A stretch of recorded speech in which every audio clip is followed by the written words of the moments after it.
So hello everyone, welcome back to new video. So last time हमने cover किया था आपका मॉडर्न हिस्ट्री, ठीक है। तो मॉडर्न हिस्ट्री से आपने सारा चीज़ उसमें हमने कवर कर दिया था, सारा क्वेश्चंस वगैरह हम लोग प्रैक्टिस कर दिया था। अब नेक्स्ट हम लोग इसमें इकोनॉमी का आपका क्वेश्चंस देखेंगे कि इकोनॉमी में किन किन एरिया से आपका सवाल बनता है। और इकोनॉमी जो है वो आपका काफ़ी प्रेडिक्टेबल है और काफ़ी ईजी क्वेश्चन इसमें आपसे पूछा जाता है, ठीक है।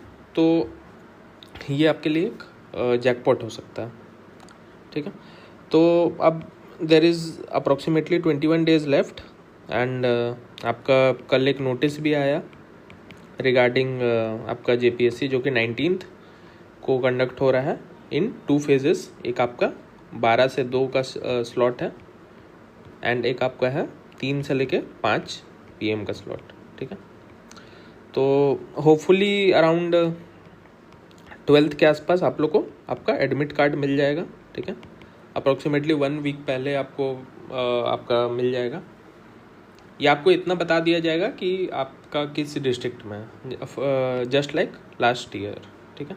लास्ट टाइम जैसा हुआ था उसी तरीके से आपको इंटिमेट कर दिया जाएगा कि कौन से डिस्ट्रिक्ट में आपका होगा और 1-2 दिन पहले आपको आपका एग्जैक्ट वो मिल जाएगा, ठीक है, जहाँ पे आपका एग्ज़ाम होने वाला है। सो हमारा जो कैवलियर PCS का जो JPSC चैनल है, कैवलियर JPSC, तो उस पर हमारा डेली क्विजेस जा रहा है। फिर इसके अलावा आपका डेली उस पर टारगेट्स आपको मिलता है, ठीक है। सो अराउंड 21 डेज़ का टारगेट हमने कंप्लीट कर चुका है एंड लास्ट 21 डेज़ आपका बाकी है, ठीक है। 21 डेज से प्लस ही आपका चल रहा है। तो half way we are there and half way आप लोग को सारा क्वेश्चंस वगैरह जो जाएगा वो सारा को आप प्रैक्टिस करिए। मैं देख रहा हूँ कि काफ़ी लोग उस पर, बहुत लोग करते हैं जो रेगुलर हैं एंड बहुत लोग उस पर नहीं क्विज़ वगैरह अटैम्प्ट कर रहे हैं। सो काफ़ी मेहनत उसमें जाता है and they are very helpful. तो और वो आपका फ्री भी है, ठीक है।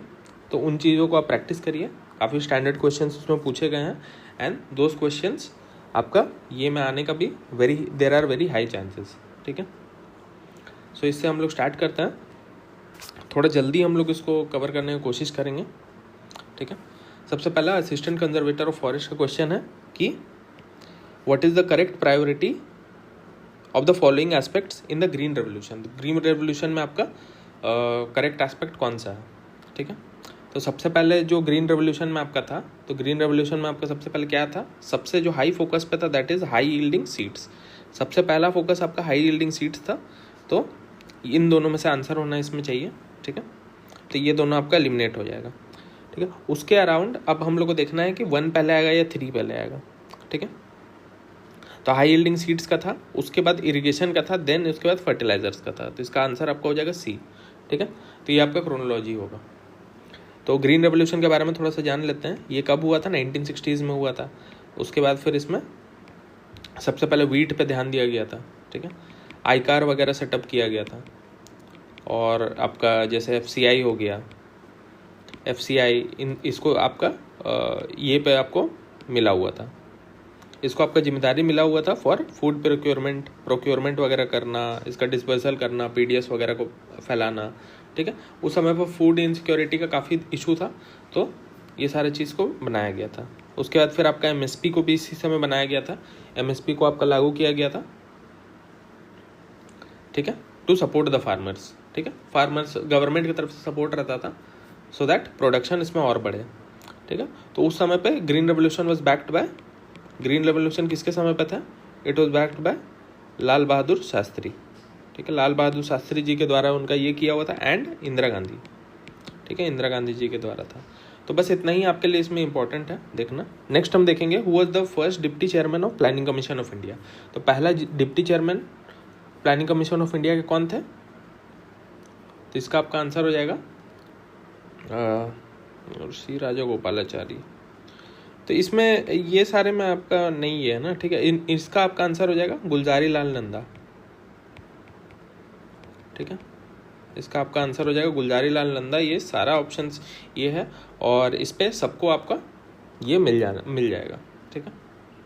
प्लानिंग कमीशन के बारे में थोड़ा सा देख लेते हैं। प्लानिंग कमीशन आपका इस्टेब्लिश कब हुआ था? 1950 में इस्टेब्लिश हुआ था। ये अबॉलिश कब किया गया? 2015 में आपका अबॉलिश किया गया, ठीक है। उसके बाद इसके जो चेयरमैन थे वो कौन थे? जवाहरलाल नेहरू इसके चेयरमैन थे, ठीक है। तो बस इतना ही आपसे पूछता है। नेक्स्ट देखेंगे the type of unemployment mostly found in India can be characterized as. तो इंडिया में किस तरीके का आपका अनएम्प्लॉयमेंट दिखता है? आपको डिस्गाइज्ड अनएम्प्लॉयमेंट आपको यहाँ पे देखने को मिलता है, ठीक है। डिस्गाइज्ड अनएम्प्लॉयमेंट आपका क्या होता है? डिस्गाइज्ड अनएम्प्लॉयमेंट होता है जैसे एग्रीकल्चर सेक्टर।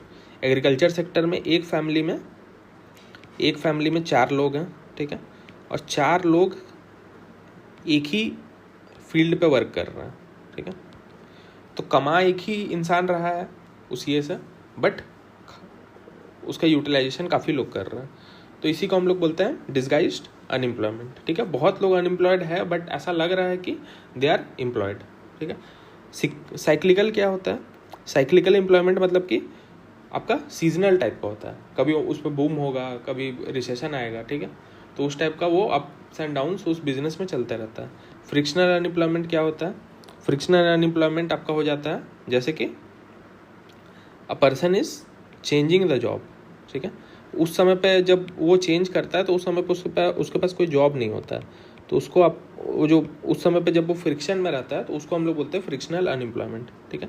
एक स्ट्रक्चरल होता है। स्ट्रक्चरल मतलब कि जैसे टेक्नोलॉजिकल चेंजेस वगैरह आ रहा है तो उस चीज़ के साथ जब केटर नहीं कर पाता, जैसे कि इंडिया में एक इशू है आपका एडुकेशन एंड इसका लिंकेज को लेकर, एडुकेशन एंड इंडस्ट्री का लिंकेज को लेकर, ठीक है। तो वो एक प्रॉब्लम है कि इंडस्ट्री में जो चीज़ स्किल सेट चाहिए इंडियंस को पढ़ाया नहीं जा रहा है। तो इसी के चलते आपका नेशनल एजुकेशन पॉलिसी अभी रिवैम्प करके लाया गया है 2020 टू केटर दिस इशू, ठीक है। उसके अलावा अनएम्प्लॉयमेंट में जैसे आप इस पे इम्पोर्टेंट टर्म्स वगैरह है, ठीक है। इम्पोर्टेंट टर्म्स आप इस पे ये कर सकते हैं, जैसे कि इम्पोर्टेंट टर्म्स आपका क्या क्या हो जाएगा। एक आपका हो जाता है लेबर फोर्स, ठीक है। लेबर फोर्स का क्या मतलब होता है? लेबर फोर्स मतलब आपका एम्प्लॉयमेंट प्लस अनएम्प्लॉयमेंट, ठीक है। Employed plus unemployment, unemployed people, वो दोनों मिला के आपका लेबर फोर्स बनेगा। फिर वर्क फोर्स क्या होता है? वर्क फोर्स आपका ओनली एम्प्लॉयड पीपल का रहता है, ठीक है। जितना भी एम्प्लॉयड पीपल है सिर्फ वही वर्क फोर्स में आते हैं। फिर LFPR आता है, लेबर फोर्स पार्टिसिपेशन रेट, तो वो क्या हो जाता है आपका लेबर फोर्स, ठीक है, डिवाइडेड बाय पॉपुलेशन।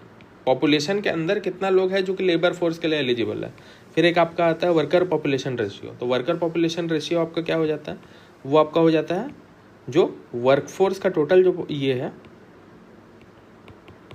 वर्कफोर्स का टोटल जो लोग हैं डिवाइडेड बाय पॉपुलेशन, ठीक है। लेबर फोर्स अलग होता है एंड वर्कफोर्स आपका अलग होता है, ये आप यहाँ पे देख सकते हैं दोनों जगह। लेबर फोर्स पार्टिसिपेशन रेट में लेबर फोर्स का यूज़ हो रहा है, वर्कर पार्टिसिपेशन रेशियो में आपका वर्कफोर्स का यूज़ हो रहा है, ठीक है। इसके अलावा एक आपका होता है अनएम्प्लॉयमेंट रेट, ठीक है। अनएम्प्लॉयमेंट रेट क्या होता है? अनएम्प्लॉयमेंट रेट में आपका अनएम्प्लॉयड लोग होते हैं, unemployed divided by labour force, ठीक है। तो इससे आपको कंफ्यूज नहीं करना है, इसमें आपका टोटल पॉपुलेशन नहीं आता है, ठीक है। Unemployed people divided by labour force, तो ये आपका अनएम्प्लॉयमेंट रेट हो गया, ठीक है। इसके अलावा बस इतना ही आप इसमें से कर सकते। एक आपका आता है फिलिप्स कर्व, ठीक है। फिलिप्स कर्व आता है, तो फिलिप्स कर्व आपका क्या होता है?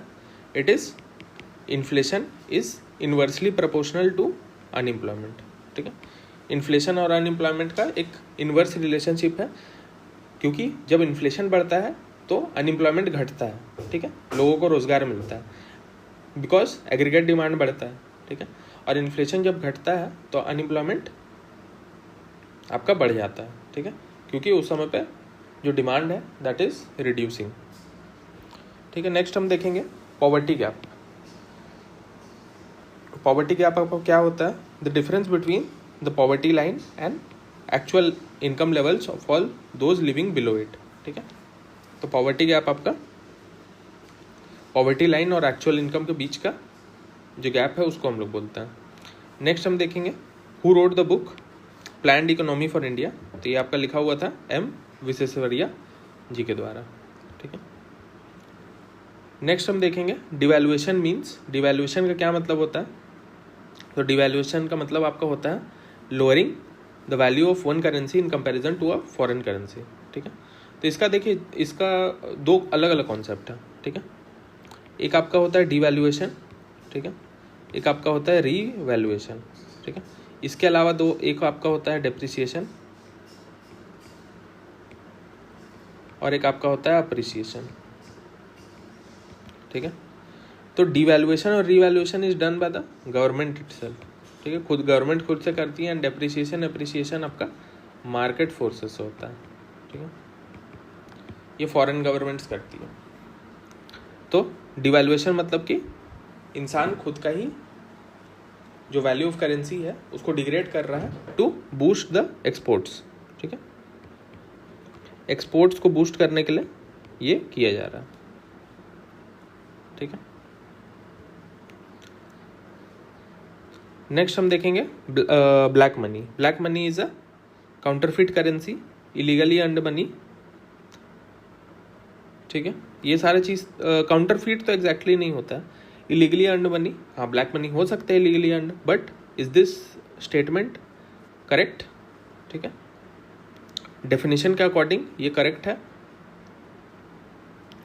तो ये आपका करेक्ट नहीं है। Money earn through under hand deals, हाँ जी होता है बिल्कुल, ब्लैक मनी इसी से आता है, but this is not a perfect definition. ठीक है, तो ये और ये आपका नहीं है। आपका आंसर हो जाएगा income on which tax payment is evaded. Tax payment का इवेजन जहाँ पे होता है उसको हम लोग जनरली ब्लैक मनी कंसिडर करते हैं। ठीक है, जो लॉज वगैरह में है वो इसी तरीके से आपका ब्लैक मनी को डिफाइन करती है। नेक्स्ट देखेंगे, in India NABARD does not provide refinance to. तो नाबार्ड किसको रिफाइनेंस नहीं प्रोवाइड करती है? आपका एक्सपोर्ट इंपोर्ट बैंक्स को। Schedule commercial bank, regional rural bank, फिर आपका स्टेट लैंड डेवलपमेंट बैंक, ये सारे को आपका करती है। नेक्स्ट देखेंगे, the place where bankers meet and settle their mutual claims and accounts is known as. तो फिर कहाँ पे आपका बैंकर मीट करते हैं and they settle their mutual claims? It is done at the clearing house. ठीक है, क्लियरिंग हाउस में आपको करना पड़ता है। नेक्स्ट देखेंगे, who is the chairman of the 16 finance commission. 16 finance commission में कौन है?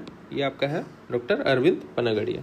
ठीक है, इसी से सेम 8th पे जो कमीशन है उसका आपका कौन है? कमेंट सेक्शन में आप बताइएगा कि इसका आपका चेयरमैन कौन है, 8th फाइनेंस कमीशन का आपका चेयरमैन कौन है। ठीक है, नेक्स्ट देखेंगे, which of the following group suffer the most from inflation. Inflation सबसे ज़्यादा किसको लॉस होता है? ठीक है, डेटर्स जो होते हैं, डेटर्स लोग को फायदा होता है इन्फ्लेशन में, बिकॉज मनी का वैल्यू जो है वो गिर चुका है and it is easy to pay back money.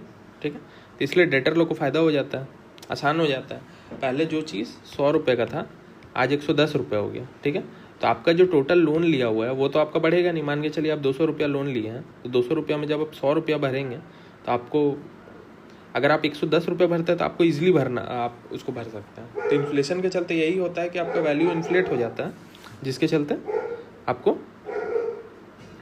वो वैल्यू देना पड़ता है। ठीक है, क्रेडिटर्स लोग को खासा नुकसान होता है। ठीक है, डेटर्स को फायदा होता है, क्रेडिटर्स को आपका नुकसान हो जाता है।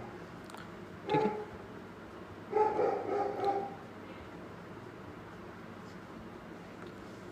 नेक्स्ट हम देखेंगे fiscal deficit. Fiscal deficit in the union budget means, fiscal deficit किस चीज़ को बोलते हैं? Difference between current expenditure and current revenue. तो ये आपका नहीं होता है। ठीक है, net increase in union government borrowings from RBI. ठीक है, आरबीआई से जो बोरोइंग है उसमें आपका ये होता है, तो ये भी आपका नहीं होगा। Sum of budgetary deficit and net increase in the internal and external borrowings. ठीक है, तो बिल्कुल आपका फिस्कल डेफिसिट जो होता है that is the deficit between the net increase in internal and external borrowings. ठीक है, नेक्स्ट हम देखेंगे the difference between visible exports and visible import is known as. तो विजिबल एक्सपोर्ट और विजिबल इंपोर्ट के बीच का जो डिफरेंस है उसको हम लोग क्या बोलते हैं? तो उसको हम लोग बोलेंगे आपका बैलेंस ऑफ ट्रेड। ठीक है, विच among the following formulates fiscal policy in India. तो कि कौन सा ये है जो कि फिस्कल पॉलिसी को फॉर्मुलेट करता है इन इंडिया? तो फिस्कल पॉलिसी आपका देखता है the reserve bank of India. ठीक है, रिजर्व बैंक ऑफ इंडिया आपका फिस्कल पॉलिसी को चेक करता है। सॉरी, आपका मिनिस्ट्री ऑफ फाइनेंस जो है वो आपका फिजिकल पॉलिसी को देखता है, and reserve bank of India जो है वो आपका मॉनेटरी पॉलिसी को देखता है। ठीक है, तो इसमें खाली इतना ही ये है। नेक्स्ट हम देखेंगे the headquarters of the WTO is located at. तो WTO का आपका हेडक्वार्टर्स आपको कहाँ देखने को मिल जाएगा? आपको देखने को मिल जाएगा जेनीवा में। ठीक है, WTO के बारे में अगर आपको थोड़ा सा याद होगा, रिकॉल कर लेते हैं कि ये आपका 1 जनवरी 1995 को बना था। ठीक है, इसका हम लोग ये जो मीटिंग हुआ था उसको उरुग्वे राउंड्स बोलते हैं। ठीक है, उरुग्वे राउंड्स। ठीक है, इसके अलावा जो इट रिप्लेस्ड द गैट, ठीक है, general agreement on trade off goods, एक एक्ट था 1947 का, उसको रिप्लेस किया था। ठीक है, तो ये सारा चीज़ आपका इसमें इम्पोर्टेंट है। फिर एक आपका इसमें आता है आपका मिनिस्टीरियल कॉन्फ्रेंस आता है। ठीक है, मिनिस्टीरियल कॉन्फ्रेंस जो है वो हर 2 ईयर्स में आपका होता है, हर 2 साल में आपका मिनिस्टीरियल कॉन्फ्रेंस आपका हेल्ड होता है। ठीक है, तो इसका एक काफ़ी इंपॉर्टेंट बॉडी है एक जनरल काउंसिल। तो जनरल काउंसिल का क्या काम है? ये आपका डे टू डे आपका जो डिसीजंस है वो सारा लेता है। ठीक है, अभी रिसेंट में जो मिनिस्टीरियल कॉन्फ्रेंस होने वाला है वो आपका MC13 होने वाला है। ठीक है, 13th मिनिस्टीरियल कॉन्फ्रेंस आपका होने वाला है। इसके अंदर अलग अलग आपका ये आता है, जैसे AOA एक होता है, अग्रीमेंट ऑन एग्रीकल्चर। ठीक है, उसके बाद फिर आपका होता है SPS। ठीक है, सैनिटरी एंड फाइटोसैनिटरी मेजर्स, ये आपका फूड सेफ्टी के लिए होता है। इसके अलावा एक होता है आपका TBT। ठीक है, TBT आपका टेक्निकल का होता है। ठीक है, टेक्निकल आपका स्टैंडर्ड्स हाई होना चाहिए। फिर एक आपका आता है ट्रिप्स होता है। ट्रिप्स आपको पता ही है, IPR के लिए होता है। ठीक है, इंटेलेक्चुअल प्रॉपर्टी राइट्स के लिए। फिर एक आपका होता है GATT। GATT आपका होता है फॉर गुड्स। ठीक है, और एक आपका होता है GATS, तो ये आपका सर्विसेज के लिए। ठीक है, general agreement on trade in services. ठीक है, तो ये आपका हो गया। तो इसमें से आपका ये सारा इंपॉर्टेंट है। नेक्स्ट देखेंगे who is regarded as the originator of the green revolution in India. तो ग्रीन रेवोल्यूशन इन इंडिया आपका हो जाएगा MS स्वामीनाथन, और वर्ल्ड में अगर आप पूछे तो नॉर्मन बोरलो। ठीक है, नेक्स्ट देखेंगे which of the following committees was form to suggest measures for eradicating black money. ठीक है, ब्लैक मनी को इरेडिकेट करने के लिए कौन सा कमिटी का आपका ये किया हुआ था? तो इसका आपका आंसर हो जाएगा शाह कमीशन। ठीक है, शाह कमीशन आपका आया था 2010 में, तो उस समय पे आपका ब्लैक मनी के बारे में काफ़ी ये कर रहा था। फिर चेलैया कमेटी है। चेलैया कमेटी आपका किससे रिलेटेड है? आपका टैक्स रिफॉर्म से रिलेटेड है। टैक्स रिफॉर्म्स 1991 में ये आपका आया था। नेक्स्ट देखेंगे what was the average percentage increase in the budget of government of Jharkhand from 2011-12 to 22-23। ठीक है, 11-12 से 22-23 के बीच में कितना बजट इंक्रीज हुआ है? ठीक है, ये आपसे पूछा जा रहा है, तो आंसर इसका हो जाएगा 12%। ठीक है, तो ये आपका जो इकोनॉमिक सर्वे है, इकोनॉमिक सर्वे में इस टाइप का डेटा जब गिवन रहता है तो उस समय इस टाइप का सवाल आपसे पूछा जाता है। ठीक है, नेक्स्ट हम देखेंगे as per the Jharkhand budget the estimated fiscal deficit as percentage of GSDP is. ठीक है, तो फिजिकल डेफिसिट आपका कितना है 2024-25 बजट के अकॉर्डिंग? तो ये आपका 2.02% का आपका ये है। एज नेक्स्ट हम देखेंगे as per the MSME annual report 2022-23 the estimated number of MSMEs in Jharkhand is. तो कितना झारखंड में कितना MSMEs था? तो there were 15 lakh MSMEs, 15.88 lakhs। ठीक है, नेक्स्ट देखेंगे what percentage of land holdings in Jharkhand are marginal holdings. तो कितना जो परसेंटेज है वो मार्जिनल होल्डिंग्स है। मार्जिनल मतलब आपका छोटा लैंड होल्डिंग्स है। ठीक है, तो इसका आपका आंसर हो जाएगा नियरली 70%। ठीक है, नेक्स्ट देखेंगे which one of the following is not true regarding MSME classification. तो MSME क्लासिफिकेशन में कौन सा ट्रू नहीं है? For micro enterprises the investment limit is 1 crore, बिल्कुल सही, वह 1 करोड़ है। For micro enterprises turnover limit is 10 crore, तो 10 करोड़ इसमें आपका नहीं होगा। ठीक है, अगर 1 करोड़ है तो इंटू 5 टाइम्स चल जाता है। ठीक है, अगर 1 करोड़ है तो ये आपका 25 करोड़ के आसपास जाता है। तो ये आपका बिल्कुल गलत हो जाता है। For small enterprises the investment limit is 10 crore, ठीक है। 10 करोड़ आपका स्मॉल में है, बिल्कुल सही है, ठीक है। तो ये आपका कितना कितना गिवन है, ये आपका 25 है, ये टर्नओवर आपका 5, 25 एंड 125, कुछ इस तरीके से आपका गिवन है, ठीक है। स्मॉल इंटरप्राइजेस का आपका 50 करोड़ था, ठीक है। अच्छा, इसमें आपका 50 भी है, ठीक है। 25, 50 एंड 125, कुछ इस टाइप से आपका इसमें गिवन रहता है, ठीक है।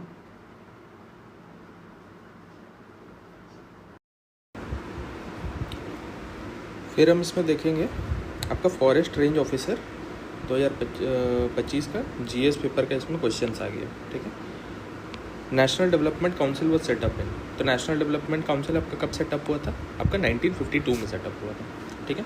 तो इस टाइप का जो क्वेश्चन है, नेशनल डेवलपमेंट काउंसिल हो गया। फिर यहाँ economic planning is a with subject, तो 7 शेड्यूल से आपसे सवाल पूछ रहे हैं कि इकोनॉमिक प्लानिंग किस सब्जेक्ट से आता है। तो फिर दोनों लेवल पे होता है आपका, जो नेशनल लेवल है, ठीक है, national level plus state level, दोनों का प्लानिंग इंपॉर्टेंट है to make the economy work, ठीक है। कॉन्करेंट लिस्ट में आएगा, दोनों उस पर डिसीजन लेगा।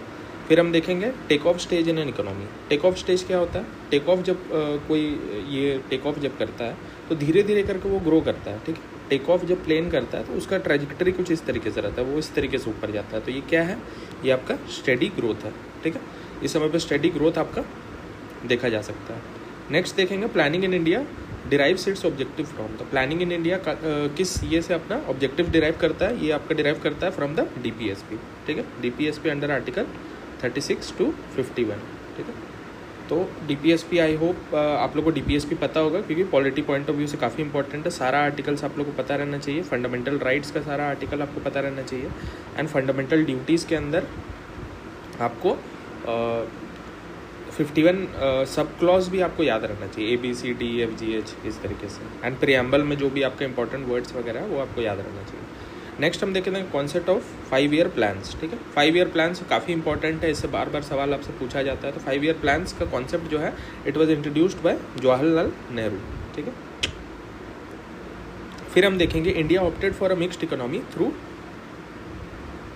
वॉट, ठीक है। मिक्स्ड इकोनॉमी के तरफ मूव करने का जो डिसीजन था वो किसके ये पे आया था, इंडस्ट्रियल पॉलिसी 1948 के बाद से आया था, ठीक है।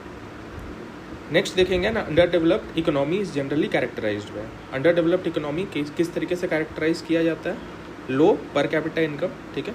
अंडर डेवलप्ड है तो पर कैपिटा इनकम इसका लो है, बिल्कुल सही है। लो रेट ऑफ कैपिटल फॉर्मेशन भी काफ़ी स्लो है, ठीक है। इनपुट आउटपुट रेशियो काफ़ी ज़्यादा वीक है, ठीक है। लो डिपेंडेंसी फिगर, ठीक है। तो लो डिपेंडेंसी फिगर एक डेवलप्ड इकोनॉमी का होता है, ठीक है, कि डिपेंडेंसी है ही नहीं, तो ये एलिमिनेट हो जाएगा। वर्किंग फोर्स लार्जली इन टर्शियरी सेक्टर, तो टर्शियरी सेक्टर मतलब ग्रोथ काफ़ी हो चुका है, तो it is also a developed economy का ये, तो इसका आपका आंसर हो जाएगा 1 और 2, ठीक है। नेक्स्ट हम देखेंगे the strategy of rolling plan was adopted during the prime ministership of, तो स्ट्रैटेजी जो रोलिंग प्लान का जो स्ट्रैटेजी था, तो वो कब किसके समय पे आया था, वो आया था आपका मोरारजी देसाई के समय पे, ठीक है, जो कि आपका 1978 से 80 के बीच में इनका गवर्नमेंट आया था, ठीक है। फिर बीच में आपका एक एनुअल प्लान्स भी आया था, ठीक है। तो एनुअल प्लान्स आपका कब आया था, 1966 से 69 के बीच में आपका आया था, ठीक है, एनुअल प्लान्स। उस समय पर वॉर वगैरह चल रहा था आपका, 1965 जो वॉर वगैरह है, तो वो सब आपका चल रहा था, इसलिए जो बीच में है प्लानिंग गड़बड़ हो गया था, and we had to bring rolling plans और एनुअल प्लान्स, ठीक है, बीच बीच में। नेक्स्ट देखेंगे the growth rate of agricultural production was negative during, ठीक है। एग्रीकल्चरल प्रोडक्शन का ग्रोथ रेट नेगेटिव कब था, it was in the third 5 year plan, ठीक है। देखिए 5 ईयर प्लान से कितना सवाल आ रहा है, 5 ईयर प्लान से ये आपको करके जाना है। 5 ईयर प्लान पक्का सवाल पूछता है, ठीक है। प्लानिंग हो गया, 5 ईयर प्लान हो गया, प्लानिंग के अंदर भी national development council, NITI Aayog, फिर आपका जितना भी बॉडीज़ रिलेटेड है वो सारे से आपका सवाल बनता है, ठीक है। नेक्स्ट हम देखेंगे Gadgil formula refers to the allocation of, Gadgil formula किस ये के बीच का रिलेशनशिप दिखाता है, it is the relationship between centre plan assistance between the states, ठीक है। प्लान असिस्टेंस के बारे में बात करता है, ठीक है। नेक्स्ट देखेंगे economic survey is published by, काफ़ी ये सवाल है, it is published by the ministry of finance, ठीक है। इस टाइप का सवाल देखिए आपसे पूछा जाता है। नेक्स्ट देखेंगे a lump sum amount paid by the company to an employ as inducement to leaving the company is known as, तो ये आपका बोलता है द गोल्डन हैंडशेक, ठीक है। ये थोड़ा मिसलेनियस टाइप का सवाल है, ठीक है, क्योंकि इस टाइप का सवाल आपका स्टैंडर्ड सवाल नहीं है, थोड़ा मुश्किल सवाल है, किनको पता होगा किन्हीं को नहीं पता होगा, ठीक है। नेक्स्ट हम देखेंगे, ये काफ़ी स्टैंडर्ड सवाल है, पॉवर्टी से आपका पूछ रहा है। एब्सोल्यूट पॉवर्टी मीन्स, ठीक है, एब्सोल्यूट पॉवर्टी का आपका क्या मतलब होता है, तो absolute poverty is poverty in terms of minimum basic calorie requirements, ठीक है। कैलोरी रिक्वायरमेंट आप पूरा नहीं कर पा रहे हैं तो फिर आपसे ये क्या बोलते हैं, उसको हम लोग एब्सोल्यूट पॉवर्टी बोलते हैं, ठीक है। इसी से आप याद कर सकते हैं द पॉवर्टी एस्टिमेशन कमिटीज़, ठीक है। द पॉवर्टी एस्टिमेशन कमिटीज़ आपके लिए काफ़ी इंपॉर्टेंट है, तो वो आप लोग को पता रहना चाहिए कि क्या कौन कौन सा था। वाईके अलग था, फिर आपका तेंदुलकर था, ठीक है। इस तरीके से और भी जो ये था रंगराजन था, तो उसमें किस में क्या हुआ, किस में कैलोरी के बेसिस पे था, किस में इनकम के बेसिस पे था, किस में आपका पर डे जो एक्सपेंडिचर है उसके बेसिस पे था, तो वो सब आप लोग को पता रहना चाहिए। नेक्स्ट हम देखेंगे broad money in India is, तो ब्रॉड मनी किसको बोला जाता है, broad money is considered M3 को आपका ब्रॉड मनी बोला जाता है, ठीक है। तो ये आपका लिक्विडिटी आपका इस तरीके से डिक्रीज होते जाता है। M1 सबसे ज़्यादा लिक्विड है, then M2, then M3 and then सबसे लास्टली में M4, ठीक है। M4 में आपका डिमांड और टाइम डिपॉजिट दोनों रहता है, M1 में सिर्फ आपका कैश वगैरह रहता है जो RBI के साथ है, तो इसीलिए it is very liquid. Next देखेंगे which of the following is at the apex of industrial finance in India. Industrial finance का एपेक्स किस बॉडी को बोलते हैं, industrial development bank of India, ठीक है। ये आपका इस्टेब्लिश हुआ था आपका 1964 में, ठीक है। नेक्स्ट देखेंगे if the cash reserve ratio is lowered by the central bank what will be its effect on the credit creation. तो CRR को अगर हम डिक्रीज करेंगे,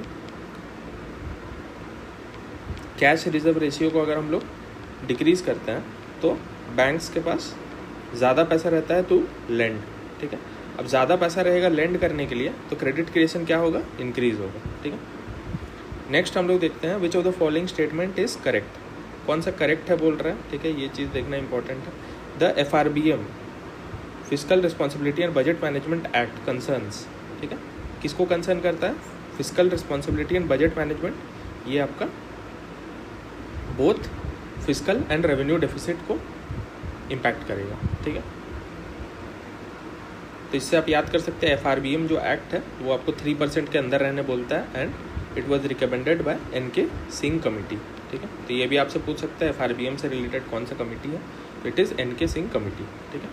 नेक्स्ट देखेंगे India is regarded as a country with demographic dividend, it is due to what, ठीक है, it is due to the high population age between the age group 15 to 64, ठीक है। नेक्स्ट देखेंगे when was the first Jharkhand startup policy launched, Jharkhand का पहला startup policy launch आपका किस year में हुआ था, तो इट वाज लॉन्च्ड इन 2016। तो ये आपका पॉलिसी वगैरह पूछ ले रहा है, ठीक है। पॉलिसी वगैरह आप झारखंड का सारा पॉलिसीज़ पढ़ लीजिएगा जो आपका फ्लैगशिप पॉलिसीज़ है, ठीक है। फ्लैगशिप पॉलिसीज़ का बेसिक आपका ईयर पूछ रहा है, या उस पॉलिसी में अगर कोई ऐसा बहुत इंपॉर्टेंट क्लॉज था होगा वो सारा आपसे पूछेगा, ठीक है। तो इस टाइप का आपसे पूछता है। नेक्स्ट अगर कोई भी आपका अगर current affair point of view से कोई भी नया पॉलिसी आया है तो फिर उस पॉलिसी पे आपको थोड़ा सा ध्यान देना है, ठीक है। अभी जैसे जो इंडस्ट्रियल पॉलिसी 2021 है that is very important, Jharkhand industrial and investment policy 2021, तो ये आप एकदम मिस मत करिएगा, ये आपसे बिल्कुल सवाल पूछने का हाई प्रोबेबिलिटी है, ठीक है। नेक्स्ट देखेंगे as per Jharkhand MSME promotion policy, ठीक है, the maximum limit of interest subsidy for micro enterprises is, तो कितना है आपका मैक्सिमम लिमिट, इसमें आपका मैक्सिमम लिमिट था अप टू 25 लाख, ठीक है। तो ये जो भी इस समय लेटेस्ट ये था, लेटेस्ट डेटा पे ही आपसे पूछा जा रहा है, ठीक है। पॉलिसीज़ काफ़ी स्ट्रेट फॉरवर्ड आपसे पूछा जा रहा है कि ईयर क्या था, मैक्सिमम लिमिट क्या था, तो ये सब आप को प्रिपेयर करके जाना है, ठीक है। ये 2025 का है, FRO का पेपर है, ठीक। नेक्स्ट हम देखेंगे prime minister employment generation programme in Jharkhand is implemented by which agency, तो कौन सा एजेंसी आपका ये करता है, तो इसमें आपका सारा करेगा, ठीक है। KVIC तो आपका करता ही है, khadi villages khadi and village industries commission, फिर खादी विलेज इंडस्ट्रीज़ बोर्ड भी करेगा और डिस्ट्रिक्ट इंडस्ट्री सेंटर भी करेगा, ठीक है। ये आपका तीनों फ्रेमवर्क के अंदर ही आ जाता है इसको इम्प्लीमेंट करने का, ठीक है। तो तीनों आपका काफ़ी एक दूसरे के साथ सिंक्रोनाइजेशन में काम करता है, ठीक है। नेक्स्ट देखेंगे, as per Jharkhand budget 2024-25 what is the percentage of income is obtained from the states own taxes. States own taxes से आपका कितना इनकम जनरेट होता है, तो इट इज़ 13.6%। तो देखिए इस टाइप का जो आपका डेटा है झारखंड बजट से लेके पूछ रहा है 24-25 का, तो इस टाइप का डेटा आपसे पूछा जा सकता है, ठीक है। जो झारखंड बजट है आपको इस तरीके से आपको एनालाइज करके जाना है कि आपको हर तरीके का क्वेश्चन आप उसको सॉल्व कर पाओ, ठीक है। ये आपका दिया हुआ था, तो इससे आपको परसेंटेज भी इसमें याद रखना है।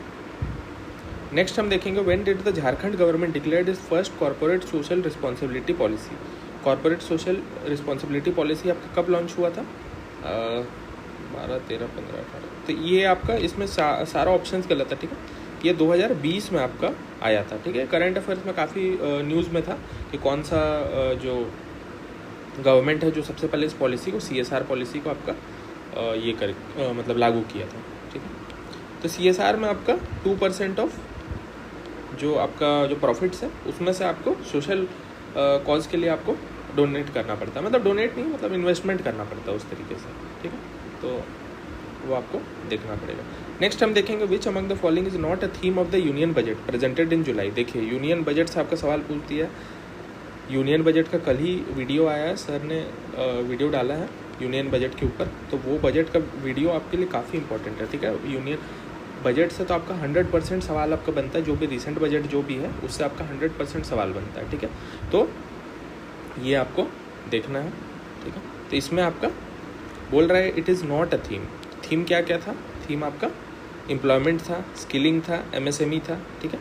ऐसे याद किया हुआ था AMIE, ठीक है। तो इसमें आपका MSMEs हो गया, इंडस्ट्रीज़ हो गया, एम्प्लॉयमेंट हो गया, ठीक है। और ये से आपका एग्रीकल्चर था, ठीक है। तो पॉवर्टीज़ के अंदर आपका कोई पिलर नहीं था। तो ये सब भी आप लोगों को देख के जाना है, ठीक है। इस बार जैसे आपका 3 कर्तव्य है इस बार, ठीक है। 3 हमारा रिजॉल्व लिया हुआ है, तो वो 3 कर्तव्य आपको पता होना चाहिए, ठीक है। तो बजट आप ज़रूर बिल्कुल देख के जाइएगा, वो हमेशा का प्रोबेबल सवाल रहता है। नेक्स्ट देखेंगे, the provision for standard deduction of salaries employees in union budget 2024 is, ठीक है। तो कितना आपका ये था स्टैंडर्ड डिडक्शन था, तो ये आपका 75,000 था, ठीक है। तो ये आपका 12 लाख तक एग्जेम्प्टेड था, प्लस 75,000 आपका स्टैंडर्ड डिडक्शन ऐड होकर 12,75,000 आपका टोटल बनता था, ठीक है। नेक्स्ट देखेंगे, what is the total allocation to the ministry of defence in the interim budget 2024-25। तो उस समय का आपका डेटा के अकॉर्डिंग सबसे हाईएस्ट एलोकेशन था अराउंड 6.21 लाख करोड़ का, ठीक है। अभी जो है अभी आपका डिफेंस का फिर से एलोकेशन हुआ है, ठीक है, डिफेंस बजट का, एंड 15% बजट निकालने के बाद 15% उस पर बढ़ाया भी गया, ठीक है। तो ये दोनों चीज़ आपको ध्यान में रखना है, ठीक है। नेक्स्ट देखेंगे, द लकड़ा वाला कमेटी इज रिलेटेड टू। लकड़ा वाला कमेटी आपको किससे रिलेटेड है, इससे रिलेटेड टू पॉवर्टी एस्टिमेशन। तो पॉवर्टी एस्टिमेशन जितना भी कमिटीज़ है आपको याद रखना काफ़ी इंपॉर्टेंट है, ठीक है। तो ये आपका काम है कि आपको पॉवर्टी एस्टिमेशन, देखिए कुछ चीज़ है जैसे अनएम्प्लॉयमेंट हो गया, पॉवर्टी हो गया, ये सारा चीज़ आपसे बार बार रिकरिंग पूछ रहा है। PLFS का मतलब आपका मतलब क्या है, फिर वर्कर पॉपुलेशन रेशियो का क्या है, ठीक है। फिर आपका इस टाइप का जितना भी आपका डेटा वगैरह दिया हुआ है वो डेटा आपके लिए काफ़ी इंपॉर्टेंट है। अनएम्प्लॉयमेंट रेट क्या होता है, किस तरीके से उसको, क्या फार्मूला क्या है उसका, तो ये सारा चीज़ आप लोग को पता रहना चाहिए, ठीक है। तो यहाँ पे वो चीज़ आप लोग को दिखा दिया गया है, बाकी आपको इसके ऊपर काम करना है। इनकम इनइक्वालिटी जो है, इनकम इनइक्वालिटी जैसे गिनी कोएफिशिएंट, ठीक है, इस पर भी आपका सवाल बना हुआ है। तो ये आपसे पूछ रहा है गिनी कोएफिशिएंट आपका इनडायरेक्टली इनकम इनइक्वालिटी से रिलेटेड है। तो आप ऑप्शंस में देख सकते हैं किस तरीके से थीम्स वगैरह रिपीट किया जाता है, ठीक है। इंटर स्टेट रिलेशंस जो है, इंटर स्टेट रिलेशंस ये आपका कब ये हुआ था, 1990 में हुआ था। ये आपका आर्टिकल 263 के अंदर आता है, इंटर स्टेट काउंसिल्स, ठीक है। और ये आपका बना था सरकारिया कमीशन के अंडर बना था आपका 1983 में। देखिए ये सब बेसिक चीज़ आप लोग को पता रहना चाहिए, ठीक है। इसके अलावा एक और आपका आता है पूंजी कमीशन आता है। पूंजी कमीशन 2007 का है। तो ये आपको देखिए डेट वगैरह के साथ आपको दे सकता है, बोल देगा कि आप इसको अरेंज करके बताइए कि पहले कौन सा आया, सरकारी आया, पूंजी आया, राजमन्नार आया, ठीक है। इस टाइप से आपसे पूछा जा सकता है। नेक्स्ट हम देखेंगे, फिर देखिए बायोडाइवर्सिटी कंजर्वेशन भी आपको दिया हुआ है। बायोडाइवर्सिटी कंजर्वेशन के साथ कितना सारा स्कीम्स आता है, कितना सारा आपका क्या बोलते हैं एक्ट्स वगैरह आता है। बायोडाइवर्सिटी एक्ट हो गया, कौन से ईयर में आया, ये आपको पता रहना ज़रूरी है। फिर बायोडाइवर्सिटी से रिलेटेड जितना भी कन्वेंशंस है, ठीक है, मिनामाटा कन्वेंशन हो गया आपका, क्योटो प्रोटोकॉल हो गया, किगाली अमेंडमेंट हो गया, उसके बाद फिर रॉटरडैम कन्वेंशन हो गया। तो क्या क्या होता है ये सारा आप लोग को पता रहना काफ़ी इंपॉर्टेंट है, ठीक है। ये आपको थीम इंडिकेट कर दे रहा है कि आप ये पढ़ के आइए, लेकिन अगर आप इस चीज़ को नहीं करेंगे तो फिर आप प्रॉब्लम में आ सकते हैं, ठीक है। नेक्स्ट देखेंगे which of the following is not a subsidy box under the WTO। तो कौन सा ऐसा है जो सब्सिडी बॉक्स के अंदर नहीं आता है, इसका आपका आंसर हो जाएगा वाइट बॉक्स, ठीक है। वाइट बॉक्स का ऐसा कोई ये नहीं है। रेड बॉक्स है, रेड बॉक्स बोला जाता है, but there is no formal mention, बस बोलता है बट फॉर्मल मेंशन नहीं है इसका, ठीक है। बाकी इसके बारे में देखिए, एम्बर बॉक्स के बारे में तो हम लोग पढ़ते ही है। एम्बर बॉक्स का जैसे MSP वगैरह हो गया तो वो आपका ट्रेड डिस्टॉर्टिंग होता है। फिर ग्रीन बॉक्स हो गया, तो ग्रीन बॉक्स में ऐसा कोई दिक्कत है नहीं। और एक आपका ब्लू बॉक्स होता है, ठीक है। तो ग्रीन बॉक्स में मतलब ये ट्रेड को डिस्टॉर्ट भी नहीं कर रहा है, ठीक है, कोई रेट वगैरह में कोई ऐसा डिस्टॉर्शन नहीं कर रहा है, तो उसको हम लोग ग्रीन बॉक्स के अंदर ये करेंगे, ठीक है। फिर एक आपका आता है डेवलप्ड आ जाता है, और एक आपका आ जाता है क्या, अंडर डेवलप्ड, ठीक है। तो डेवलप्ड इकोनॉमी में आपका 5% का आपको दिया हुआ है ऑफ एग्रीकल्चरल आउटपुट, आप इस पर सब्सिडी लगा सकते हैं। अंडर डेवलप्ड इकोनॉमी में ये 10% तक आप कर सकते हैं, ठीक है।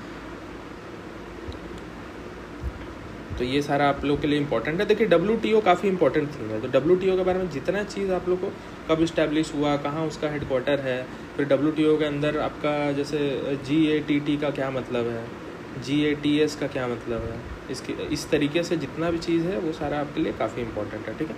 नेक्स्ट हम देखेंगे PM Kusum scheme is related to. तो PM कुसुम आपका किस चीज़ से रिलेटेड है, तो PM कुसुम आपका रिलेटेड है एग्रीकल्चरल सोलार पंप सिस्टम से, ठीक है। देखिए बेसिक स्कीम पूछ रहा है कि क्या है, आपको पता रहना चाहिए मनरेगा क्या होता है। फिर जैसे अभी नया स्कीम आया, भारत विस्तार आया है, ठीक है। भारत विस्तार ये किससे रिलेटेड है, किस सेक्टर से रिलेटेड है, इस टाइप का आप लोग को पता रहना चाहिए। सेमीकंडक्टर जो सेक्टर है उसमें क्या क्या स्कीम्स आपका चल रहा है, ठीक है। PLI उसमें कितना मिल रहा है, तो वो सारा आपके लिए काफ़ी इंपॉर्टेंट है। इलेक्ट्रिक व्हीकल जो सब्सिडी है स्कीम वगैरह है, जैसे PM E-ड्राइव स्कीम वगैरह, बसेस वगैरह आप लोग को मिल रहा है, कितना बसेस मिल रहा है, वो सारा आप लोग को पता रहना चाहिए, ठीक है। फर्टिलाइज़र सेक्टर में आपको पता रहना चाहिए कुछ इंपॉर्टेंट फर्टिलाइज़र्स, जैसे यूरिया गोल्ड वगैरह है, वो क्या होता है, कैसे होता है, क्या कॉम्पोजिशन है, ठीक है। देखिए ये सब ना न्यूज़ में चलते रहता है, तो ये सब आप फॉलो उसी समय मतलब जो भी न्यूज़ में सारा चीज़ है वही सब देखिए कहीं ना कहीं आपको हिंट दे रहा है कि ये सारा चीज़ आप लोग थोड़ा सा पढ़ लिख के जाइए, ठीक है। नेक्स्ट देखेंगे labour force participation rate is defined as. Labour force participation rate क्या होता है, देखिए आपसे पूछ दिया डायरेक्टली यहाँ पे, ठीक है। तो ये आपका क्या होता है, it is the ratio of employed and willing to work persons to the working age population, ठीक है। तो जो विलिंग रहता है वर्क करने का और उस एज गैप में ग्रुप में भी आता है, तो फिर उसमें आपका उसको हम लोग बोलते हैं LFTR, ठीक है। तो लास्ट में भी अभी हम लोग ने देख लिया वर्कर पॉपुलेशन रेशियो भी एक होता है, एक आपका अनएम्प्लॉयमेंट रेट होता है। वर्कर पॉपुलेशन रेशियो आपका वर्कफोर्स डिवाइडेड बाय पॉपुलेशन हो जाता है, ठीक है। और ये अनएम्प्लॉयमेंट रेट आपका अनएम्प्लॉयड लोग जो है डिवाइडेड बाय लेबर फोर्स जो भी जितना भी वहाँ का है, तो उन दोनों को मिला के बनता है, ठीक है। नेक्स्ट हम देखेंगे which of the following statement is are correct regarding the Gini coefficient, ठीक है। गिनी कोफिशिएंट के बारे में कौन सा चीज़ सही है, ठीक है। It measures the income inequality in a society, तो बिल्कुल सही है कि इनकम इनइक्वालिटी तो ये बिल्कुल आपका मेजर करता है। नेक्स्ट हम देखेंगे हायर गिनी कोफिशिएंट इंडिकेट्स लोअर इनइक्वालिटी, ठीक है। हायर गिनी कोफिशिएंट रहेगा मतलब कि इनइक्वालिटी वहाँ नहीं है, तो ये भी बिल्कुल आपका सही स्टेटमेंट है, ठीक है। और तीसरा जो है it is derived using the Lawrence curve, तो ये बोल रहा है कि आप इससे ये जो है वो आपका लॉरेंस कर्व से डिराइव होता है, ठीक है। तो लॉरेंस कर्व आपका जो है लॉरेंस कर्व से आपका नहीं होता है, आपका कुजनेट्स कर्व से होता है, ठीक है। कुजनेट्स कर्व से आपका ये इनकम इनइक्वालिटी आपका डिराइव होता है, ठीक है। तो ये आप लोग के लिए काफ़ी इम्पोर्टेंट है, ठीक है। तो देखिए इनइक्वालिटी कैसे ये होता है, जैसे आपका मान के चलिए कि यहाँ 1 हो गया, यहाँ 0 हो गया और यहाँ -1 हो गया, ठीक है। सॉरी ऐसे नहीं करेंगे, मान के चलिए यहाँ 1 हो गया और यहाँ 0 हो गया, ठीक है। अब 0 मतलब कि इक्वल, ठीक है, 1 मतलब कि इनइक्वल। अब जितना आप इस तरफ जाएंगे 1 की तरफ उतना ज़्यादा आप इनइक्वल होंगे, और जितना आपका वैल्यू जैसे यहाँ पे 0.7 है तो थोड़ा ज़्यादा इनइक्वल है, 0.1 ही है मतलब कि इक्वालिटी की तरफ बढ़ रहा है, लगभग इक्वल हो चुका है, ठीक है। तो यहाँ पे आपका आंसर हो जाएगा 1 and 2 ओनली, ठीक है। तो ये सब आप लोगों को पता रहना है। लॉरेंस कर्व क्या होता है, कुजनेट्स कर्व क्या होता है। जैसे लॉरेंस कर्व जो है, लॉरेंस कर्व आपका क्या होता है, it is the graphical representation, ठीक है, graphical representation of wealth distribution, ठीक है। वेल्थ का किस तरीके से डिस्ट्रीब्यूशन हो रहा है उसका ग्राफिकल रिप्रेजेंटेशन को हम लोग बोलेंगे लॉरेंस कर्व, ठीक है। तो ये सारा चीज़ आप लोग के लिए इंपॉर्टेंट है, ठीक है। नेक्स्ट हम देखेंगे which sector received maximum emphasis on the second 5 year plan. तो सेकंड 5 ईयर प्लान में आपका सबसे ज़्यादा एम्फेसिस किस में गया था, ये आपका गया था इंडस्ट्रियल सेक्टर में, ठीक है। इंडस्ट्रियल सेक्टर में आपका गया था सबसे ज़्यादा, ठीक है। तो ये भी आपके लिए काफ़ी इंपॉर्टेंट हो जाता है। देखिए 5 ईयर प्लान कितना ज़्यादा आपसे पूछा जा रहा है। देखिए 5 ईयर प्लान बार पूछ रहा है, तो आपको ट्रेंड तो दिख ही रहा है कि आपको क्या क्या फॉलो करना है, क्या नहीं फॉलो करना है। एग्जामिनर तो आपको दिखा ही रहा है कि आप इन चीज़ को आप कवर करके आइए, बट अगर आप ध्यान नहीं दोगे तो आपसे ये सारा चीज़ आप गेस नहीं कर पाओगे। नेक्स्ट हम देखेंगे which index is use as a basis for estimating poverty in urban areas. तो अर्बन एरियाज़ में आपका जो पॉवर्टी है वो आपका कैसे ये होता है, वो आपका होता है consumer price index for industrial workers, ठीक है। तो ये आपका अर्बन के लिए हो गया, और CPI फॉर एग्रीकल्चरल लेबरर्स जो है ये आपका किसके लिए हो गया, ये आपका हो गया फॉर रूरल सेक्टर, ठीक है, रूरल एरियाज़ के लिए आपका ये बेंचमार्क हो गया, ठीक है। बाकी होलसेल प्राइस इंडेक्स आपका होलसेलर्स लोग के लिए होता है, ठीक है। इसी के टाइप का एक आपका IIP होता है, इंडेक्स ऑफ इंडस्ट्रियल प्रोडक्शन, वो भी आपका काफ़ी इंपॉर्टेंट है। उसका वेटेज आपका 40.27% के आसपास रहता है टोटल इंडस्ट्रियल प्रोडक्शन में, ठीक है। कुछ ऐसा 8 सेक्टर्स है जो कि आपका मिला जुला कर 40% आपका प्रोडक्शन को मतलब प्रोडक्शन आपका मिल के बनता है। नेक्स्ट हम देखेंगे which of the following is not a cash crop. तो कौन सा ऐसा है जो कैश क्रॉप नहीं है, तो millet is not a cash crop, ठीक है। जूट है, शुगर केन है, ग्राउंडनट है, ठीक है। सारा चीज़ के बारे में आपको पता रहना चाहिए। जूट के बारे में एग्रीकल्चर में देखिए जूट के बारे में आपको पढ़ना ही है। शुगर केन में आप बता सकते हैं कि FRP, कमेंट सेक्शन में आप बताइएगा कि अभी शुगर केन पे कितना FRP लगा हुआ है, ठीक है। एंड व्हाट इज़ FRP के बारे में भी आपको पता रहना चाहिए कि FRP और MSP के बीच में क्या डिफरेंस है। और MSP का भी आपको ये चीज़ पता रहना चाहिए कि राबी क्रॉप्स क्या होता है, खारिफ क्रॉप्स क्या होता है, एंड ज़ैद क्रॉप्स क्या होता है, ठीक है। तो ये बेसिक चीज़ सब, और MSP कौन निकालता है, क्या करता है, ठीक है। तो इस टाइप का जो डेटा वगैरह है वो आप लोग को देख के जाना है। फिर देखेंगे which indices form the basis for determining sustainable development. तो कौन सा ऐसा इंडिसेस है जो इकोनॉमिक सस्टेनेबल डेवलपमेंट को दिखाता है। तो ऑल आएगा आपका, इकोलॉजिकल चीज़ भी दिखता है, सोशल एस्पेक्ट भी दिखता है, इकोनॉमिक भी दिखता है, ठीक है। तीनों चीज़ मिला के आपका बनता है, ठीक है। तो सस्टेनेबल डेवलपमेंट के बारे में अगर हम लोग थोड़ा सा देखेंगे तो सस्टेनेबल डेवलपमेंट सबसे पहले आपका 1987 में कॉन्सेप्ट को लाया गया था, ठीक है। आपका कहाँ आया था, ब्रेटलैंड रिपोर्ट में आया था, ठीक है। ये देखिए प्रोबेबल सवाल है, ये आपसे पूछा जा सकता है। ब्रेटलैंड रिपोर्ट में आया था, रिपोर्ट का नाम था आवर कॉमन फ्यूचर, ठीक है, आवर कॉमन फ्यूचर था, और ये आपका अडॉप्ट हुआ था इन द ईयर 2015, ठीक है। अडॉप्ट उस समय किया गया था। तो ये बेसिक चीज़ आप लोग को पता रहना चाहिए। नेक्स्ट हम देखेंगे when did the process of economic reforms begin in India. तो इकोनॉमिक रिफॉर्म्स का प्रोसेस आपका 1991 में बिगन हुआ था, ठीक है। तो ये सारा चीज़ आप लोग के लिए इम्पोर्टेंट है। नेक्स्ट हम देखेंगे कि मैच द फॉलोइंग, ठीक है। मैच द फॉलोइंग है, तो इसमें आपसे पूछ रहा है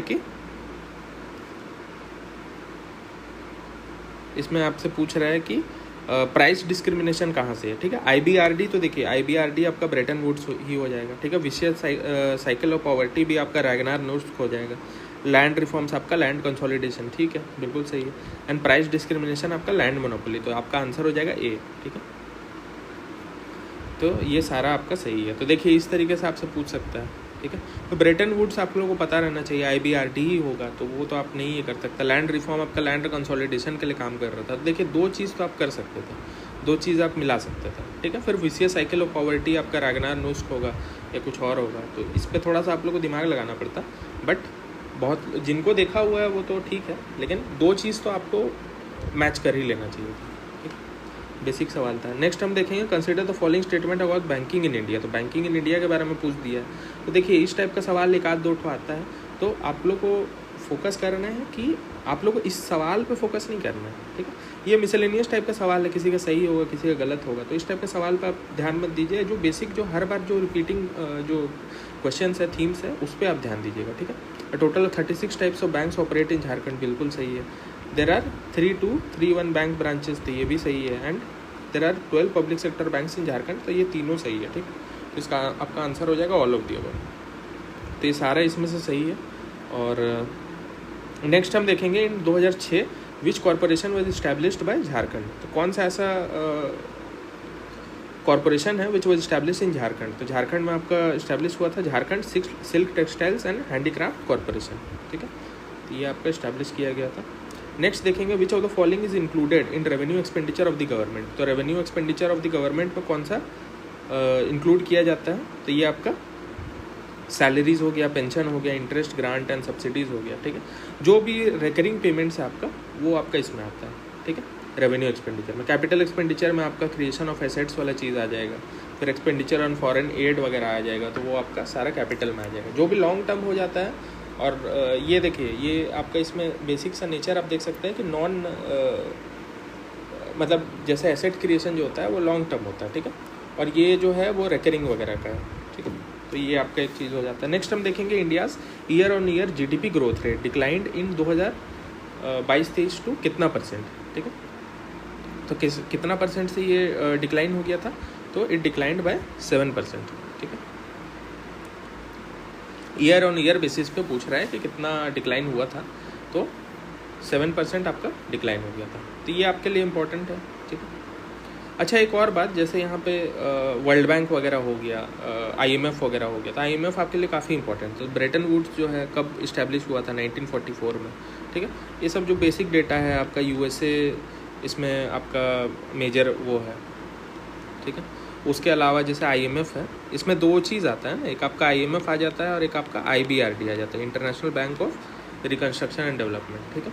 तो IBRD आपका वर्ल्ड बैंक में ये हो जाता है। फिर IMF जो होता है, IMF आपका बैलेंस ऑफ पेमेंट जो हो गया, एक्सचेंज रेट वगैरह हो गया, ठीक है, ये सब मैनेज करता है, ग्लोबल इकोनॉमी के लिए सोचता है, ठीक है।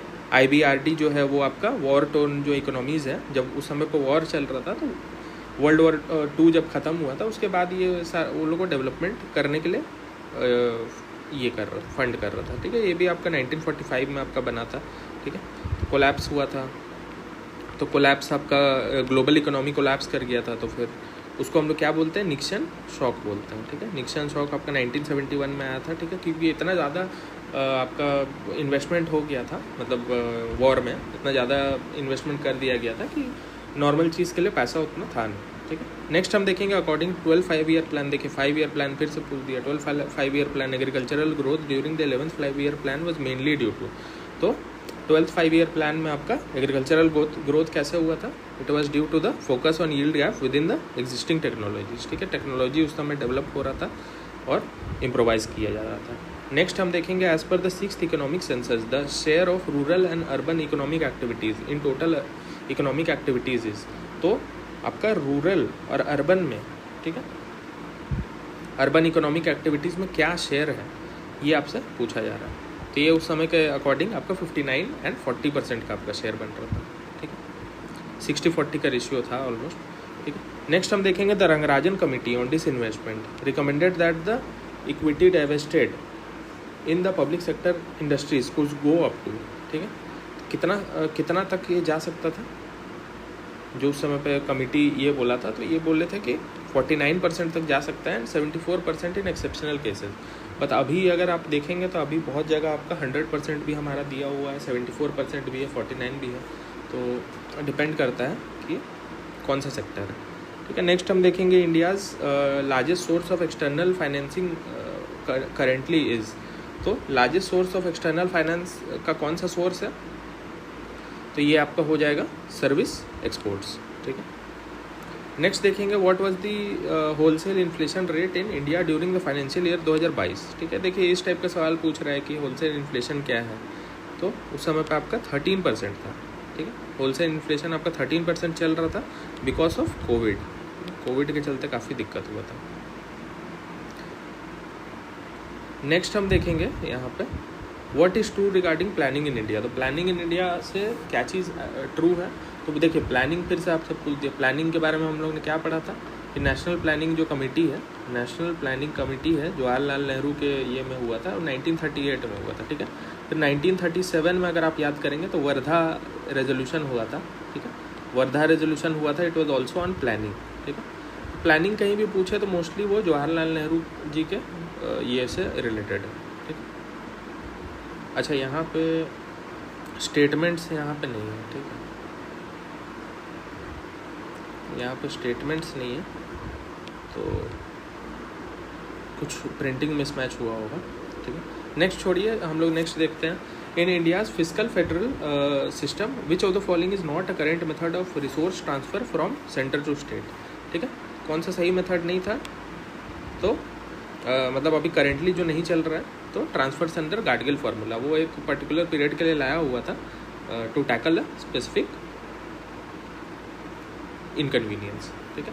नेक्स्ट हम देखेंगे under constitutional tax assignment which tax is exclusively imposed and collected by the states. तो कौन सा ऐसा टैक्स है जो इम्पोज और कलेक्टेड बाय स्टेट्स है, तो it is the corporation land revenue, ठीक है। लैंड रेवेन्यू जो टैक्स है it is exclusively collected by the states, ठीक है। बाकी जीएसटी हो गया, इनकम टैक्स हो गया, कॉरपोरेशन टैक्स हो गया, ये सारा आपका ये से किया जाता है, ठीक है, सेंटर से। नेक्स्ट हम देखेंगे in the union budget fiscal deficit refers to. Fiscal deficit किसको रेफर किया जाता है, difference between total expenditure and total revenue, ठीक है। नेक्स्ट देखेंगे the second 5 year plan of India was based on a model developed bye.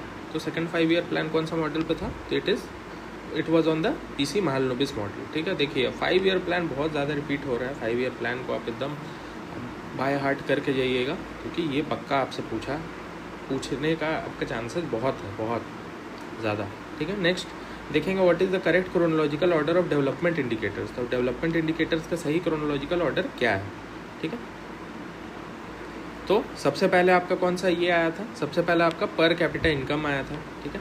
उसके बाद आपका आया PLQI, ठीक है। उसके बाद आपका आ गया ह्यूमन डेवलपमेंट इंडेक्स, ठीक है, जो सबसे लेटेस्ट है। तो अभी हम लोग जैसे रिपोर्ट वगैरह जो आता है, तो वही रिपोर्ट के अकॉर्डिंग हम लोग देखते हैं कि वो किस तरीके से आपको ह्यूमन डेवलपमेंट को आपको अलग अलग सेक्टर्स में बांट दिया गया है, ठीक है।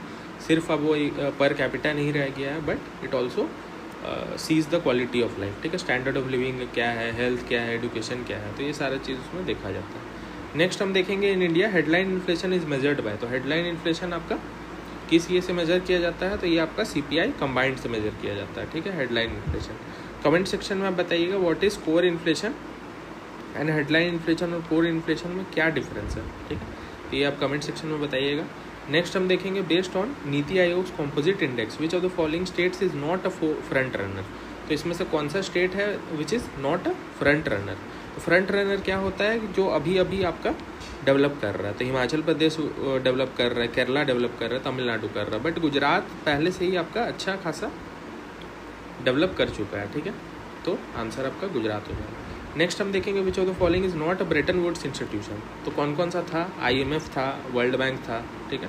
उसके बाद आपका WTO भी था, ठीक है। यूनाइटेड नेशंस आपका नहीं था, ठीक है। तो ऑप्शन आपका हो जाएगा यूनाइटेड नेशंस, आंसर हो जाएगा। नेक्स्ट देखेंगे if the rupee dollar exchange rate changes from 60 to 65 per dollar due to market forces, it implies.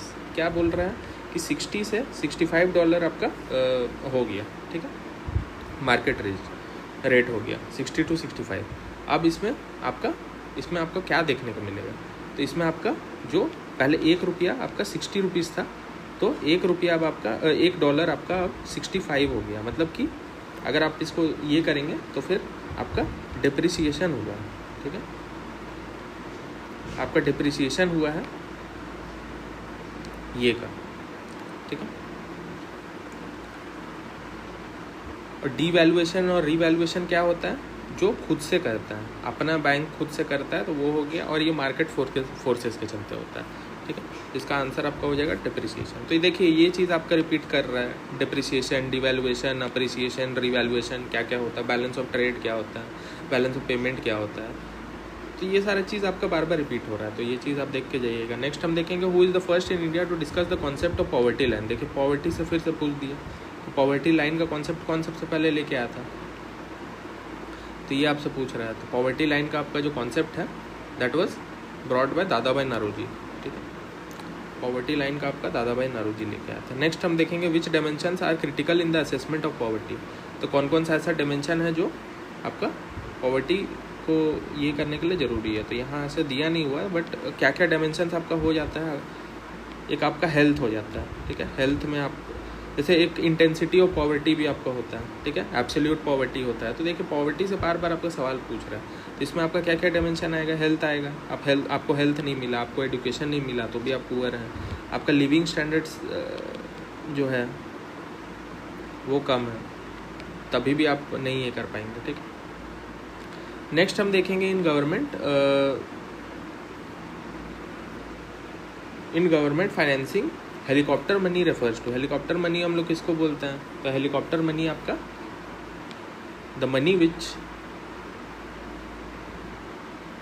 Is in the printing and direct distribution of money to stimulate demand, ठीक है। Print करना है, distribute करना है, इसको हम लोग बोलते हैं। तो ये जो कॉन्सेप्ट है इसको कौन लेके आया था, इसको लेके आया था मिल्टन फ्रीडमैन, ठीक है। कॉन्सेप्ट को मिल्टन फ्रीडमैन लेके आया था। नेक्स्ट देखेंगे the Nobel memorial prize in economic sciences was awarded for the research related to, ठीक है। तो नोबेल प्राइज आपको किसको मिला था, तो देखिए ये आप जो थीम है नोबेल मेमोरियल प्राइज, तो ये देखिए इसका आंसर इंपॉर्टेंट उतना नहीं है, बट ये थीम आप लोगों को पकड़ के रखना है। थीम जैसे कि आपका 2024 में किसको मिला, 2024 वाला अगर आपसे पूछ दे तो उसमें कौन कौन था। एक आपका जॉनसन था, ठीक है। एक आपका जॉनसन था, एक आपका एस मोगलू था एंड एक आपका रॉबिन्सन था, ठीक है। जॉनसन, एस मोगलू और रॉबिन्सन, ठीक है।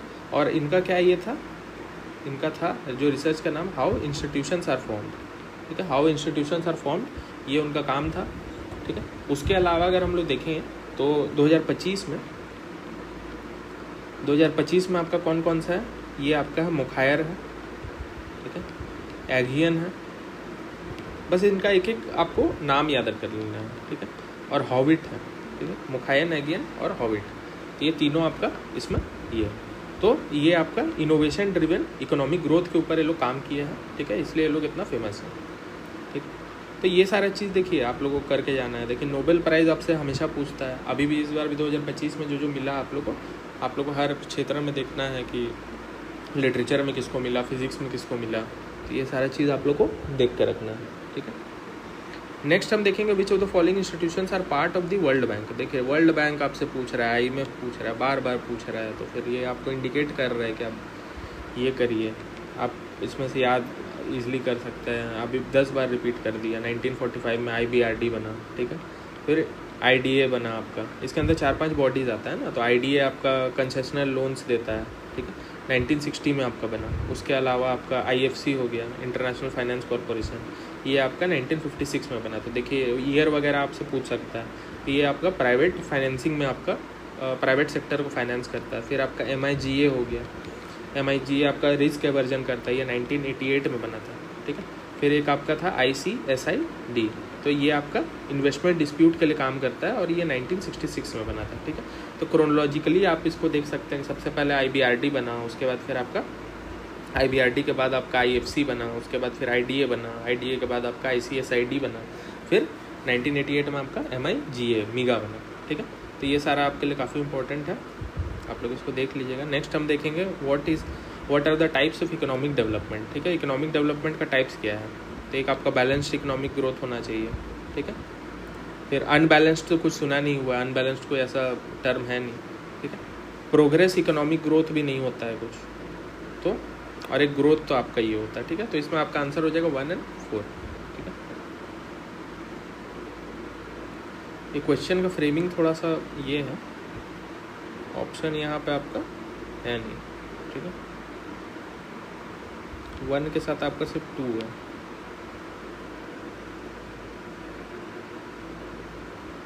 ठीक है। इस क्वेश्चन में कुछ प्रॉब्लम है, ठीक है, तो इसको हम लोग बाद में देखेंगे, ठीक है। तो इस टाइप का आपसे बार बार पूछा जा रहा है। नेक्स्ट हम देखेंगे what are the parameters of development. ठीक है, पैरामीटर्स आपका डेवलपमेंट का क्या क्या पैरामीटर्स है आपका, इसमें हम लोग देखते हैं social and economic indicators, physical quantity of life index PQLI, ये भी हम लोग देख चुके हैं। ठीक है, रिपीट हुआ था क्वेश्चन में। ठीक है, इंफ्रास्ट्रक्चर ऐसा कुछ है नहीं इकोनॉमिक डेवलपमेंट, और इन्वायरमेंटल बैलेंस भी आपका कहीं मेंशन नहीं है। ठीक है, तो ये आपका 1 और 2 इसमें हो जाएगा। ठीक है, बी आपका आंसर हो जाएगा 1 और 2। इसमें आपका क्या क्या आ जाता है, आपका लिटरेसी रेट आ जाता है। ठीक है, लिटरेसी आपका रेट आ जाएगा, स्कूल एनरोलमेंट आ जाएगा, एक्सपेक्टेंसी हो गया आपका, लाइफ एक्सपेक्टेंसी कितना है आपका, इन्फेंट मोर्टेलिटी रेट क्या है आपका, मैटरनल मोर्टेलिटी रेट आपका क्या है। ठीक है, फिर आपका GNP पे आपका फोकस करता है कि GNP या पर कैपिटा आपका कितना है इनकम। ठीक है, पॉवर्टी रेट आपका क्या है, अनएम्प्लॉयमेंट रेट क्या है, फिर सेक्टोरल कंट्रीब्यूशन आपका क्या है। तो ये सारा चीज़ आपके लिए इंपॉर्टेंट है। ठीक है, नेक्स्ट हम देखेंगे which of the following are important measures of sustainable development. तो कौन सा ऐसा ये है जो इकोनॉमिक डेवलपमेंट का इंडिकेटर्स है। ठीक है, तो इसमें आपका टेक्नोलॉजी तो आएगा ही, रिड्यूस रीयूज रिसाइकिल अप्रोच भी आएगा, resource utilisation and improvement in quality life, ये सारा चीज़ आपका इसमें आएगा। ठीक है, नाबार्ड देखिए, नाबार्ड का आपसे पूछ रहा है कि नाबार्ड कब इस्टेब्लिश हुआ, तो ये आपका 12 जुलाई 1982 में इस्टेब्लिश हुआ। ठीक है, नेक्स्ट हम देखेंगे which of the following are the sectors of India's foreign trade. तो कौन सा ऐसा सेक्टर है इंडियाज़ फॉरेन ट्रेड का। ठीक है, तो ये आपका कौन कौन सा हो जाएगा, इंपोर्ट हो जाएगा, एक्सपोर्ट हो जाएगा, फॉरेन ट्रेड का। ठीक है, balance of trade, balance of payment.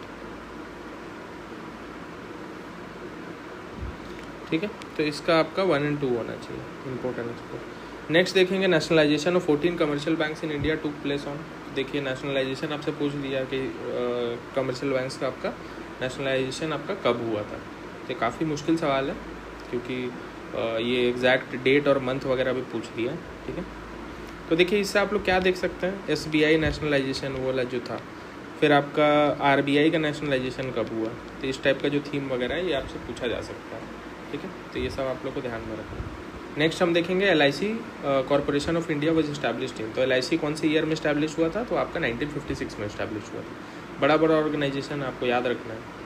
फिर प्रधानमंत्री जन धन योजना कब स्टार्ट हुआ था, सबको पता है 2014 में स्टार्ट हुआ था, बट इसमें डेट पूछा है, ये आपका आंसर हो जाएगा 28 अगस्त 2014। ठीक है, नेक्स्ट हम देखेंगे the government of India initiated economic reforms in 1991। ठीक है, सेम टाइप का सवाल है, इजी सा सवाल है, बार बार पूछ रहा है। WTO का एग्रीमेंट कब हुआ है, WTO से 10 बार सवाल पूछ रहा है। इसका कब हुआ था, आपका 1 जनवरी 1995 से ये लागू हो रहा था। ठीक है, नेक्स्ट हम देखेंगे the 14 finance commission fixed the share of net proceeds to union taxes to states at कितना परसेंट, तो ये आपका 42% था। ठीक है, अभी क्या हो गया, अभी 16 फाइनेंस कमीशन में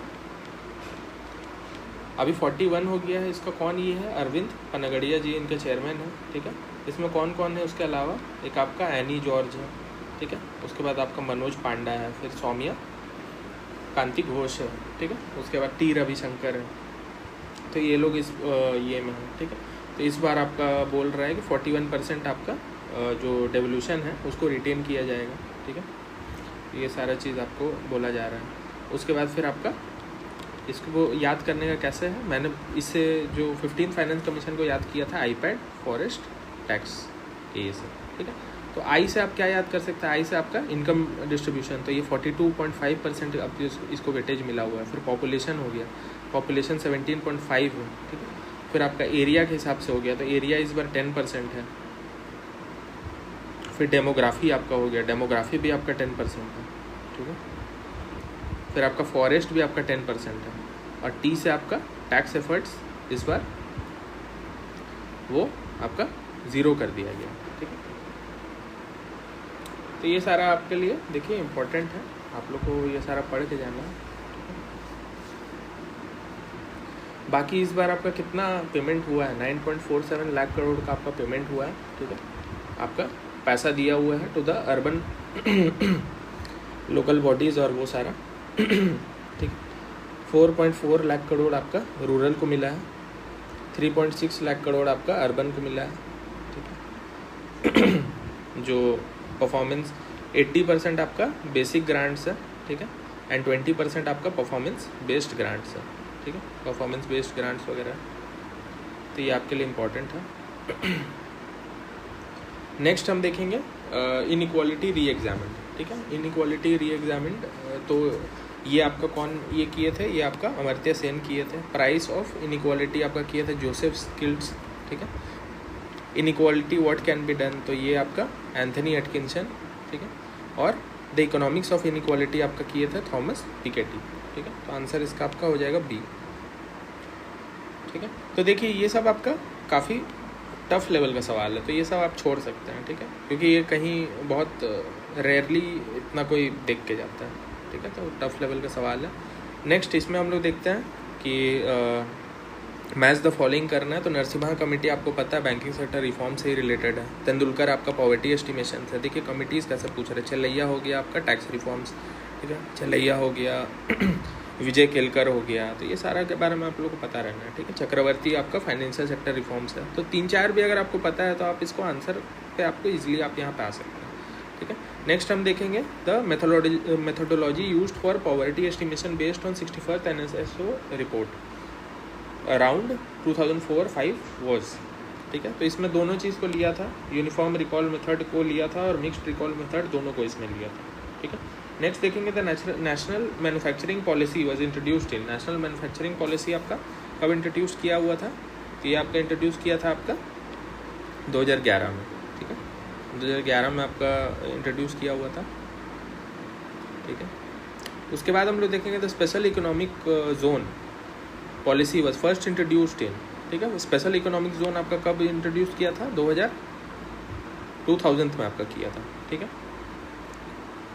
नेक्स्ट देखेंगे which of the following is not a vision of the 12th 5-year plan, तो 12th 5-year प्लान का कौन सा विजन नहीं है, ठीक है। काफ़ी रिपीटेड सवाल है, 12th 5-year प्लान क्या है, इंक्लूसिव ग्रोथ है, क्या है, सारा चीज़ काफ़ी बार रिपीट किया हुआ था, ठीक है। तो इसमें से कौन सा इसका विजन नहीं है, real GDP growth rate of 8%, बाप रे बाप, इतना। एग्रीकल्चरल ग्रोथ रेट 4% के हिसाब से बोल रहा, तो ये भी आपका नहीं था, ठीक है। फास्टर इंक्लूसिव मोर, ये टाइप का इस टाइप का ग्रोथ है, faster more inclusive sustainable growth. Reduction of consumption poverty by 10 percentage point, ये भी आपका नहीं, तो इसमें आपका ऑल हो जाएगा, कोई इसमें से आपका नहीं है, ठीक है। 12th 5-year प्लान का आप लोग का जो ईयर है वो क्या आप लोगों का क्या हो जाएगा, वो आपका 2012 से लेकर 17 तक हो जाएगा, ठीक है। तो ये आपका हो जाएगा। उसके बाद फिर आपका इस पे आप और भी ये देख सकते हैं, जैसे कि आपका GDP ग्रोथ रेट, ठीक है, 8%, एग्रीकल्चर आपका 4% बोल रहा है, ठीक है। मैन्युफैक्चरिंग अभी आपका कितना है, 10% के आसपास है, ठीक है। इन्वेस्टमेंट इंफ्रास्ट्रक्चर में आपका 55 लाख करोड़ का आपका इन्वेस्टमेंट है, ठीक है। The web portal DACNET is related to, DACNET आपका एग्रीकल्चर से रिलेटेड है, ठीक है। नेक्स्ट आपका देखेंगे कैशलेस इकोनॉमी, तो ये आपका करंट से भी लिंक किया जा सकता है, तो कैशलेस इकोनॉमी आपका कौन सा हो गया, स्वीडन हो गया, ठीक है। साइक्लिक पुअर क्या होता है, ठीक है, साइक्लिक पुअर एक टर्म है तो जो कि आपका कभी पॉवर्टी में गया फिर बाहर आया, फिर गया फिर बाहर आया, ठीक है। ये आपका अगर पॉवर्टी है, ये पॉवर्टी लाइन है, तो बार बार ये पॉवर्टी में जा रहा है, फिर बाहर आ रहा है, फिर जा रहा है, बाहर आ रहा है, ठीक है। तो ये आपका वो continuously move between poor and non poor, ठीक है। फिर डिस्गाइज अनएम्प्लॉयमेंट क्या होता है, तो अनएम्प्लॉयमेंट से ही पूछ दिया है कि डिस्गाइज अनएम्प्लॉयमेंट किस सेक्टर में होता है, आपको पता रहना चाहिए, ठीक है। एग्रीकल्चर सेक्टर में होता है, वो क्या होता है, ठीक है। तो that is the where the marginal productivity of labour is zero, marginal productivity of labour आपका ज़ीरो हो जाता है, तो ये आपका ये हो जाता है, ठीक है। तो इसके साथ हमारा ये जो इकोनॉमी वाला सारा चीज़ था वो आपका कवर हो चुका है, ठीक है। तो जो कैवलिया JPSC वाला जो चैनल है उस पर आपका डेली क्विजेज़ वगैरह आ रहे हैं, ठीक है। आपको डेली टारगेट्स दिया जाता है, उस पर आप जाके आप इंटरेक्टिव क्विजेज़ है तो क्विजेज़ वगैरह को आप ये कर सकते हैं। आप अगर शॉर्ट ऑफ टाइम है तो फिर आप उन क्विजेज़ से ही आप प्रैक्टिस करिए, देखिए कौन कौन सा आपका थीम्स वगैरह है, कौन कौन सा चीज़ आप मैनेज कर पा रहे हैं। झारखंड जो पार्ट है, झारखंड GK वाला जो पार्ट है, तो वो सारा भी क्वेश्चंस उसमें दिया हुआ है, ठीक है। 50 क्वेश्चंस आपका झारखंड जीएस का रहता है, 50 क्वेश्चंस आपका स्टैटिक जीएस 1 का रहता है।